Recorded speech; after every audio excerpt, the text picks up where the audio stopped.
আসসালামু আলাইকুম প্রিয় ভাই বোনেরা, কেমন আছেন সবাই? আশা করি ভালো আছেন। সবার জন্য শুভকামনা রইল। এই যে আমি ভাত খেতে বসছি, দেখেন কত কি ভেন্ডি ভাজি করেছি, কাঁচা কাঁচা, সাথে পেঁপে নিয়েছি, কাঁচামরিচ, লেবু, পেঁয়াজ, জলপাই। এটা হচ্ছে চাপা ভর্তা।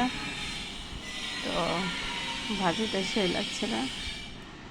আর এই যে জলপাই, আর এখানে হচ্ছে অনেক রকম পেঁপে, আলু, পটল, চিচিঙ্গা, তারপরে ভেন্ডি,